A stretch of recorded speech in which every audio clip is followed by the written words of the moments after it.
ಚುನಾವಣಾ ರಾಜಕಾರಣಕ್ಕೆ ಸಚಿವ ಕೆಎನ್ ರಾಜಣ್ಣ ರಾಜೀನಾಮೆ ಘೋಷಣೆ. ದಿಢೀರ್ ರಾಜಕೀಯ ನಿವೃತ್ತಿ ಘೋಷಿಸಿದ ಸಿದ್ದರಾಮಯ್ಯ ಬಣದ ಪ್ರಭಾವಿ ಸಚಿವ. ರಾಜ್ಯ ರಾಜಕಾರಣದಲ್ಲಿ ಸಂಚಲನ ಮೂಡಿಸ್ತಾ ಇದೆ ಈ ಬೆಳವಣಿಗೆ.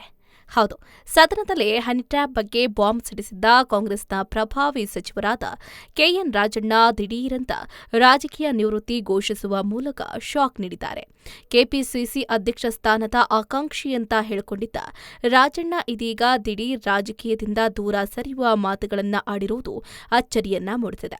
ಸದ್ಯ ಕಾಂಗ್ರೆಸ್ ಸರ್ಕಾರದಲ್ಲಿ ಸಹಕಾರ ಖಾತೆ ಸಚಿವರಾಗಿರುವ ರಾಜಣ್ಣ ಅವರು ಮುಂಬರುವ ಚುನಾವಣೆಯಲ್ಲಿ ಸ್ಪರ್ಧೆ ಮಾಡುವುದಿಲ್ಲ ಅಂತ ಘೋಷಣೆ ಮಾಡಿದ್ದಾರೆ. ಇದು ರಾಜ್ಯ ರಾಜಕೀಯದಲ್ಲೇ ಸಂಚಲನ ಮೂಡಿಸಿದೆ. ರಾಜಣ್ಣ ಅವರ ಈ ದಿಢೀರ್ ನಿರ್ಧಾರಕ್ಕೆ ಕಾರಣವೇನು ಅಂತ ನೋಡುವುದಾದ್ರೆ, ಈ ಹಿಂದೆ ತಮ್ಮ ಮೇಲೆ 2 ಬಾರಿ ಹನಿ ಟ್ರ್ಯಾಪ್ ಯತ್ನ ನಡೆದಿದೆ ಅಂತ ಸದನದಲ್ಲೇ ಹೇಳುವ ಮೂಲಕ ರಾಜಣ್ಣ ಸುದ್ದಿಯಾಗಿದ್ರು. ರಾಜಕೀಯವಾಗಿ ತುಳಿಬೇಕು ಅಂತ ಇರುವಂತಹ ದುರುದ್ದೇಶದಿಂದ ನನ್ನ ಮೇಲೆ ಇಂತಹ ಕೃತ್ಯ ನಡೆದಿದೆ ಅಂತ ರಾಜಣ್ಣ ದೂರಿದ್ರು.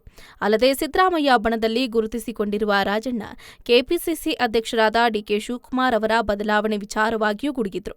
ಈ ಬೆಳವಣಿಗೆಗಳ ನಡುವೆ ಅವರು ದಿಢೀರನೆ ರಾಜಕೀಯ ನಿವೃತ್ತಿ ಘೋಷಿಸಿರುವುದು ಅಚ್ಚರಿಗೆ ಕಾರಣವಾಗಿದೆ. ಈ ಬಗ್ಗೆ ಮೈಸೂರಿನಲ್ಲಿ ಮಾತನಾಡಿರುವ ಅವರು, ವಯಸ್ಸಿನ ಕಾರಣದಿಂದಾಗಿ ನಾನು ಮುಂದಿನ ಚುನಾವಣೆಯಲ್ಲಿ ಸ್ಪರ್ಧೆ ಮಾಡುವುದಿಲ್ಲ. ಹಾಗಾಗಿ ನಾನು ಚುನಾವಣಾ ರಾಜಕೀಯದಿಂದ ನಿವೃತ್ತಿ ಆಗ್ತೀನಿ, ಆದರೆ ಸಕ್ರಿಯ ರಾಜಕಾರಣದಲ್ಲಿ ಮುಂದುವರಿತೀನಿ ಅಂತ ರಾಜಣ್ಣ ಹೇಳಿದ್ದಾರೆ. ಮುಂದಿನ ಚುನಾವಣೆ ವೇಳೆಗೆ ನನ್ನ ವಯಸ್ಸು 78 ವರ್ಷ ಆಗಲಿದೆ. ಹೀಗಾಗಿ ಚುನಾವಣಾ ರಾಜಕಾರಣಕ್ಕೆ ಗುಡ್ ಬೈ ಹೇಳ್ತೀನಿ ಎಂದಿದ್ದಾರೆ. ವಯಸ್ಸಾದ ಕಾರಣ ನಾನು ಮುಂದಿನ ಚುನಾವಣೆಯಲ್ಲಿ ಸ್ಪರ್ಧೆ ಮಾಡುವುದಿಲ್ಲ. ಒಂದು ವೇಳೆ ಸ್ಪರ್ಧಿಸಿ ಗೆದ್ರೂ ಜನರ ಸೇವೆ ಮಾಡುವುದು ತುಂಬಾ ಕಷ್ಟ. ನನ್ನ ಆರೋಗ್ಯದ ಹಿತದೃಷ್ಟಿಯಿಂದಲೂ ಇದು ತುಂಬಾ ಕಷ್ಟ. ಹಾಗಾಗಿ ಮುಂದಿನ ಚುನಾವಣೆ ಸ್ಪರ್ಧೆ ಮಾಡುವುದಿಲ್ಲ, ಸಕ್ರಿಯ ರಾಜಕಾರಣದಲ್ಲಿ ಇರ್ತೀನಿ ಅಂತ ಹೇಳಿದ್ದಾರೆ. ರಾಜಣ್ಣ ಅವರು ಈ ಹಿಂದೆ ಕೆಪಿಸಿಸಿ ಅಧ್ಯಕ್ಷರಾದ ಡಿಕೆ ಶಿವಕುಮಾರ್ ವಿರುದ್ಧವೇ ಬಹಿರಂಗ ಹೇಳಿಕೆ ನೀಡುವ ಮೂಲಕ ಕೆಂಗಣ್ಣಿಗೆ ಗುರಿಯಾಗಿದ್ರು. ಅಲ್ಲದೆ ಸಚಿವ ಸ್ಥಾನಕ್ಕೆ ರಾಜಣ್ಣ ಅವರು ರಾಜೀನಾಮೆ ನೀಡ್ತಾರೆ ಅಂತ ಪೋಸ್ಟ್ ಕೂಡ ವೈರಲ್ ಆಗಿತ್ತು. ಕೆಪಿಸಿಸಿ ಅಧ್ಯಕ್ಷ ಸ್ಥಾನ ಸಿಕ್ಕರೆ ಸಚಿವ ಸ್ಥಾನಕ್ಕೆ ರಾಜೀನಾಮೆ ಕೊಡ್ತೀನಿ ಅಂತ ತಾವೇ ಖುದ್ದಾಗಿ ಹಲವು ಬಾರಿ ಹೇಳಿದ್ರು.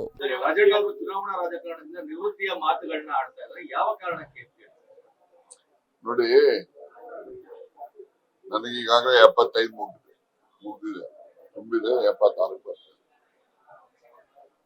ನಾನು ಚುನಾವಣೆ ಇನ್ನೂ 2 ವರ್ಷ, 2.5 ವರ್ಷ, 3 ವರ್ಷನೇ ಇದೆ ಅಂತ ಇಟ್ಕೊಳ್ಳ. ಮೇ 13 ಅಂತ ಹೇಳಿದ್ರೆ ಇನ್ನು 2 ವರ್ಷ ತುಂಬಿದೆ, ಇನ್ನು 3 ವರ್ಷ ಇರ್ತದೆ. ನನಗೀಗ 75 ಇರುವಾಗ ಅಲ್ಲಿಗೆ 78 ಆಗ್ತದೆ. 78 ವಯಸ್ಸಲ್ಲಿ ನಾನು ಚುನಾವಣೆಗೆ ನಿಂತು ಗೆದ್ದು ಮುಂದೆ 5 ವರ್ಷ ನಾನೇನ್ ಕೆಲಸ ಮಾಡಕ್ ಆಗ್ತದೆ? ಯಾಕಂದ್ರೆ ಸಹಜವಾದಂತಹ ದೌರ್ಬಲ್ಯಗಳು ಸಹಜವಾಗಿ ಮನುಷ್ಯನ ದೇಹದಲ್ಲಿ ಬರ್ತಕ್ಕಂಥದ್ದು. ಆ ದಿಸೆಯಲ್ಲಿ ನಾನು ಜನರಿಗೆ ನ್ಯಾಯವನ್ನ ದೊರಕಿಸ್ಕೊಡ್ಲಿಕ್ಕೆ ಸಾಧ್ಯ ಆಗೋದಿಲ್ಲ ಅಂತಕ್ಕಂಥದ್ದು ನನ್ನ ವೈಯಕ್ತಿಕ ನಿಲುವು. ಆ ದೃಷ್ಟಿನಲ್ಲಿ ಯುವಕರಿಗೆ ಹೆಚ್ಚು ಅವಕಾಶಗಳನ್ನ ಕೊಡಬೇಕು.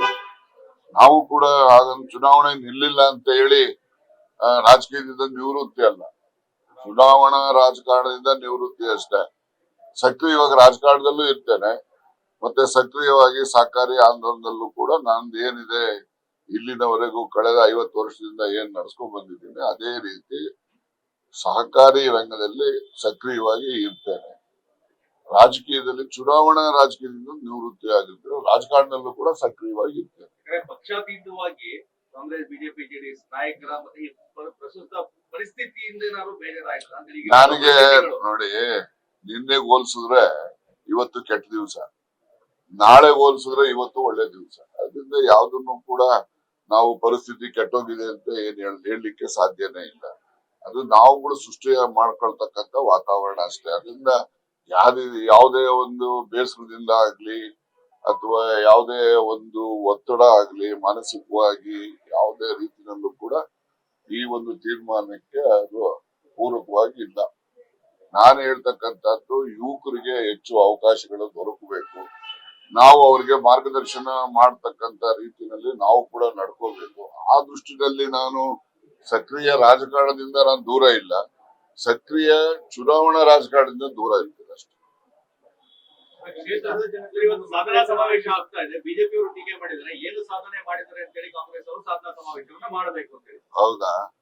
ಅವರು ವಿರೋಧ ಪಕ್ಷವಾಗಿ ಅಷ್ಟು ಹೇಳದೆ ಇದ್ರೆ ಮತ್ತೆ ಅವ್ರು ವಿರೋಧ ಪಕ್ಷ ಅಂತ ಹೇಳಿ ಜನ ಮತ್ ಕೊಡ್ತಾರಲ್ಲ, ಅದಕ್ಕೋಸ್ಕರ ಅವೆಲ್ಲ ಹೇಳ್ತಾರೆ. ಅದಕ್ಕೆ ಹೆಚ್ಚಿನ ಮಹತ್ವ ಕೊಡ್ತಕ್ಕಂತ ಅಗತ್ಯತೆ ಇಲ್ಲ. ಕೇಳಿಸ್ಕೊಳ್ಳಿಲ್ಲ. ಚುನಾವಣಾ ಈಗ ಪ್ರಜಾಪ್ರಭುತ್ವ ವ್ಯವಸ್ಥೆನಲ್ಲಿ ಆಡಳಿತ ಪಕ್ಷ ವಿರೋಧ ಪಕ್ಷ ಇರ್ಲೇಬೇಕು. ಇದ್ದಾಗನೇ ಅದು ಪ್ರಜಾಪ್ರಭುತ್ವ. ಅವರು ವಿರೋಧ ಪಕ್ಷವಾಗಿ ಅಷ್ಟು ಕೂಡ ಟೀಕೆ ಮಾಡದೇ ಇದ್ರೆ ಅವರ ಒಂದು ಅಸ್ತಿತ್ವಕ್ಕೇನೆ ಧಕ್ಕೆ ಬರ್ತದೆ. ಅದಕ್ಕೋಸ್ಕರ ಅವರು ಆ ಮಾತುಗಳನ್ನ ಹೇಳಿದ್ದಾರೆ. ಅದಕ್ಕೋಸ್ಕರ ನಾವೇನ್ ಪ್ರತಿಕ್ರಿಯೆ ಕೊಡ್ತಕ್ಕಂತ ಅಗತ್ಯ ಇಲ್ಲ ಅಂತ ಹೇಳಿ ನಾನು ಭಾವಿಸ್ತೇನೆ.